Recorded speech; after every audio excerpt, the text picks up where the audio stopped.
The truck had been sitting on Larkfield Court for 11 nights before Karen Doyle finally worked up the nerve to call it in, and I know that because I was the one parking it there.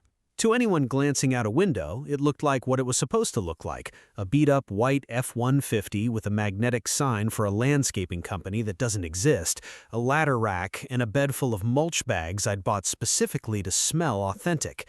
What it actually was a rolling surveillance post for the state's newly formed Financial Crimes Unit, and I was inside it most nights with a laptop and a thermos, cross-referencing invoices against work orders for a homeowners association that had spent 4 years quietly bleeding its own residents dry.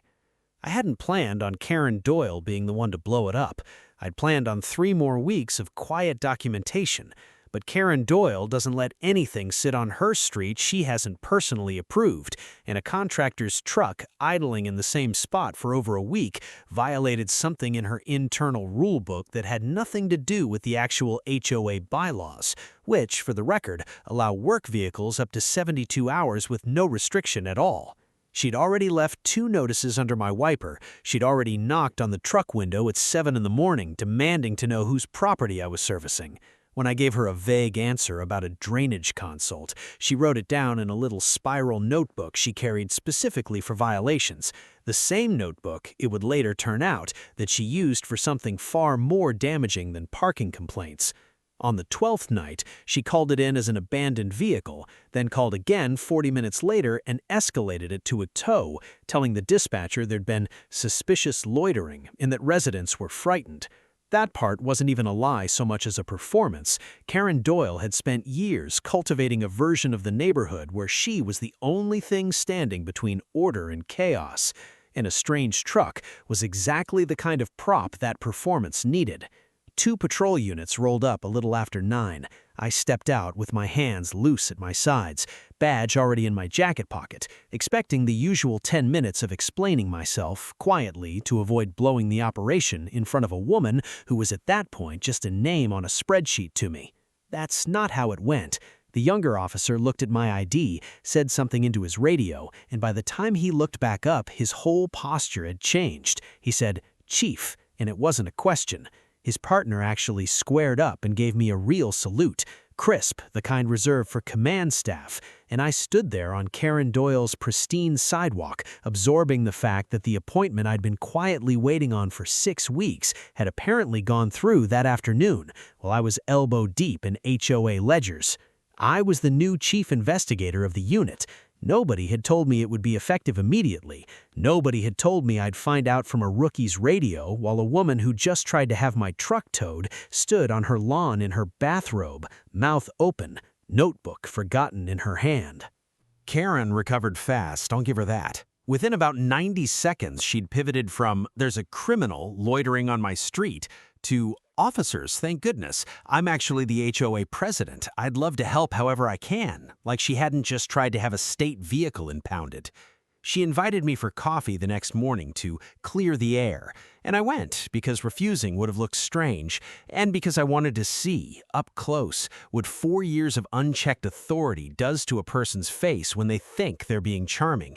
She talked for 40 minutes about community values and never once asked what agency I worked for, which told me something too. She didn't actually care who I was, only that I now outranked whatever threat she'd imagined me to be.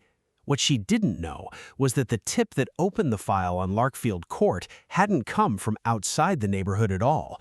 It had come from her own board secretary, a widow named Carol Alvarez, who'd spent 2 years watching the reserve fund shrink every time Karen announced another emergency assessment for roof work, drainage work, tree work that residents paid for and never actually saw completed.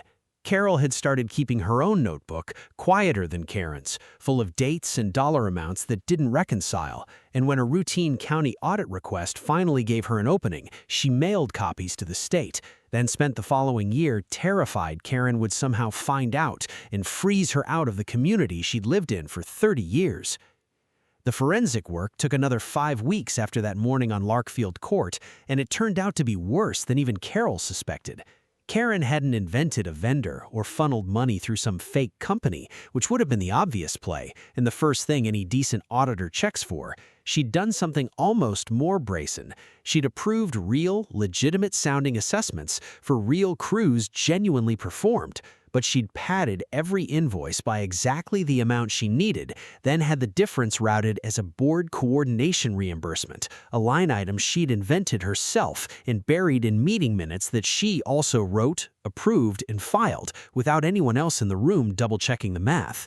It was small enough each time to avoid suspicion, and it had been running not just at Willowbrook, but the 2 HOAs she'd run before this one, under a maiden name most of her current neighbors had never heard. I was there the night it ended. Not the way people who watch a lot of these stories probably expect. There was no dramatic arrest at a board meeting with neighbors gasping and folding chairs. It happened on a Tuesday morning, quietly. 2 agents at her door with paperwork while she was still in the robe she'd worn the night she'd tried to have my truck towed. What made it land, for the neighborhood, and honestly for me, wasn't the handcuffs. It was what came after.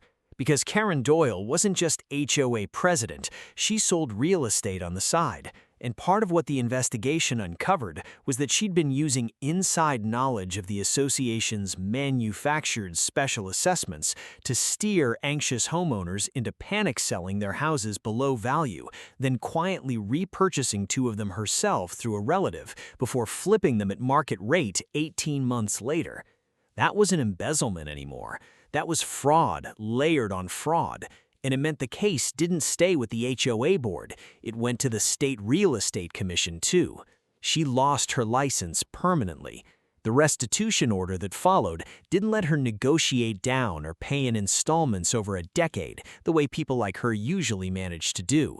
The judge tied it directly to the 2 houses she'd repurchased and resold, which meant she had to liquidate both and most of her own equity in her home besides to make Carol Alvarez and 11 other families whole.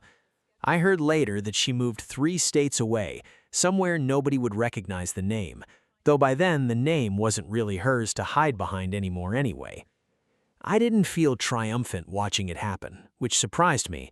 Mostly I thought about Carol, sitting in her kitchen for 2 years with a notebook of her own, terrified of a woman who turned out to have less power than either of us assumed the moment someone actually looked closely. The roof on her house finally got fixed that spring, for real this time, paid for out of the restitution fund instead of another invented emergency. I still don't know what to do with the fact that the whole thing started because she wanted my truck towed off her street. Some cases open with wiretaps and search warrants. Mine opened with a woman in a robe writing down my license plate in a spiral notebook, absolutely certain she was the one in control.